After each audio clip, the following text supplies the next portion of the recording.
કેન્દ્રીય સામાજિક ન્યાય અને સશક્તિકરણ રાજ્યમંત્રી રામદાસ આઠવલે કચ્છની મુલાકાતે આવ્યા હતા। ગાંધીધામ ખાતે કચ્છ કલેક્ટર, મદદનીશ કલેક્ટર, પૂર્વ કચ્છ જિલ્લા પોલીસ અધિક્ષક સાગર બાગમાર, નાયબ નિયામક અનુસૂચિત જાતિ કલ્યાણ રોહિત વિનોદ, સમાજ સુરક્ષા અધિકારી NS ચૌહાણ સહિતના ઉચ્ચ અધિકારીઓ સાથે બેઠક યોજી હતી। મંત્રી રામદાસ આઠવલે ઉદ્બોધનમાં જણાવ્યું હતું કે વડાપ્રધાન નરેન્દ્રભાઈ મોદીએ સબકા સાથ સબકા વિકાસ આપેલ સૂત્રને સાર્થક કરી ગરીબી રેખાની નીચે જીવતા 25 કરોડ લોકોનું જીવન ધોરણ ઊંચું લાવ્યું છે।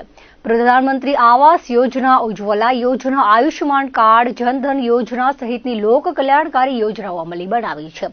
મુલાકાત દરમિયાન જિલ્લા કલેક્ટર અમિત અરોરાએ કચ્છ જિલ્લા અંગેની પ્રાથમિક વિગતો કેન્દ્રીય રાજ્યમંત્રી રામદાસ આઠવલેને આપી હતી।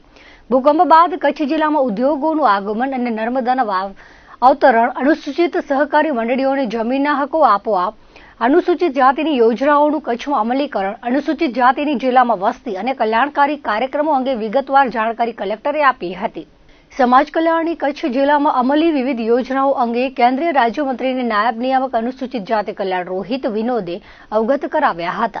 અનુસૂચિત જાતિના વિદ્યાર્થીઓને વિદેશમાં અભ્યાસ માટે ઓછા વ્યાજદરે આર્થિક સહાય, સમાજ કલ્યાણની હોસ્ટેલ સુવિધા, કસ્તુરબા ગાંધી વિદ્યાલયો, આંતરજ્ઞાતીય લગ્ન સહાય અંગે જાણકારી મેળવીને કેન્દ્રીય રાજ્યમંત્રીએ સમાજ કલ્યાણ વિભાગ કચ્છની કામગીરીને બિરદાવી હતી।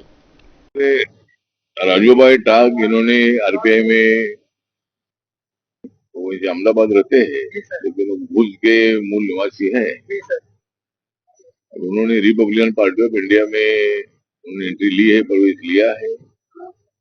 और हमारे अशोक भट्टी जी जो हमारे पार्टी के प्रदेश अध्यक्ष है, जो अहमदाबाद में रहते हैं, जतीन भुट्टा ये हमारे गुजरात के प्रभारी हैं। और हमारी लीलाबेन वाघेला ये हमारी महिला विंग की अध्यक्षा भी है। और यहाँ मुल्टीबेन महेश्वरी जो यहाँ की विधायक MLA है। और अमित अरोरा जी जो district collector, district magistrate collector है। सागर बटमार जी है जो यहाँ के SP है। और सोशल वेलफेयर के अधिकारी है, उनके साथ हमारी मीटिंग हुई। और आज मैं इधर आया था, हमारे भरत भाई बलसारा जो यहाँ के मूल निवासी है, और हमारे जो मित्र है जय बलसारा जो मेरे साथ हमारे एडिशनल ये थे भूति बभाटी जो राजपूत के रहने वाले हैं, वो मतलब उनके भी मित्र है। तो आज यहाँ भरत भाई बलसारा का जो सन है विशाल और उनकी जो डॉटर है मित्तल, तो इनका शादी का निमंत्रण हमको मिला था और उन्होंने बहुत आग्रह किया था कि हमने शादी में आना चाहिए। तो महाराष्ट्र के चुनाव में मैं बिजी था और महाराष्ट्र में महायुति जो नरेंद्र मोदी जी के नेतृत्व में काम करती है और महाविकास आघाड़ी जो है ये मतलब सभी पार्टियों का इंडिया का गठबंधन है। ये दोनों में मतलब चुनाव में बहुत बड़ा संघर्ष है। लेकिन इस वक्त हमें काफी सफलता मिलेगी ऐसा हमें पूरा विश्वास है, क्योंकि लोकसभा के चुनाव में राहुल गांधी और कांग्रेस पार्टी ने संविधान दिखाकर लोगों को गुमराह करने का काम किया था। लेकिन उसका इम्पैक्ट गुजरात में तो नहीं हुआ था। गुजरात में 26 सीटों में सिर्फ 25 सीट उनको आई थी, एक सीट खाली मतलब हार गई थी। 2019 में 26 की 26 सीट आई थी, 2014 में भी 26 की 26 सीट आई थी। और नरेंद्र मोदी जी का नेतृत्व सबका साथ सबका विकास वाला है। नरेंद्र मोदी जी का विजन 2047 तक देश को ऊंचाई तक पहुंचाना है। नरेंद्र मोदी जी ने विकास की भूमिका लेकर उन्होंने देश का 10 सालों में बहुत बड़ा विकास किया है।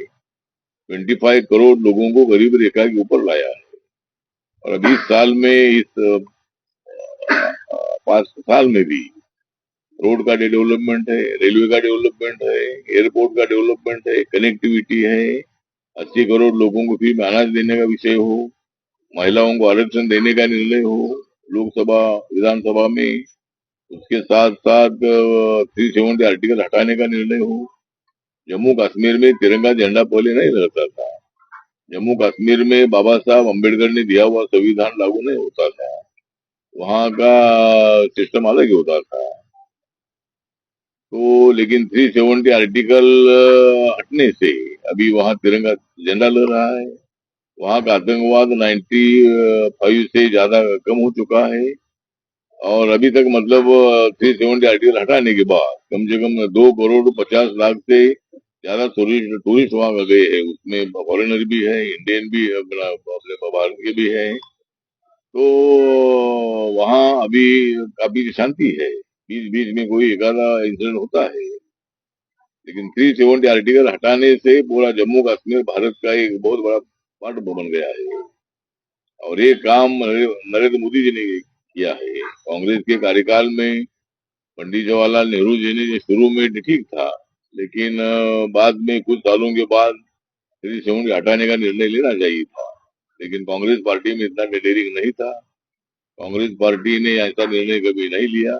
जम्मू कश्मीर को भारत से जोड़ने का निर्णय नहीं लिया। और इसीलिए नरेंद्र मोदी जी का, अमित शाह जी का एक रिवोल्यूशनरी निर्णय हो चुका है। और वहाँ अभी डेवलपमेंट हो रही है, वहाँ बेरोजगारों को रोजगार मिल रहा है। इसी तरह वहाँ पूरी शांति है। वहीं से कई निर्णय जो है, ये निर्णय हमारी सरकार ने लेने लिए है। लेकिन मोदी जी हमारे ओबीसी समाज के हैं, और तीसरी बार पंडित जवाहरलाल नेहरू का रिकॉर्ड ब्रेक करने का काम उन्होंने किया है। तीसरी बार प्रधानमंत्री बनने का मौका उनको मिला है। जरूर लोकसभा में हमको सीटें कम मिली, लेकिन क्लियर मेजोरिटी हमको मिली है। सरकार बनाने के लिए 272 की आवश्यकता थी, लेकिन हमें 293 सीटें मिली है।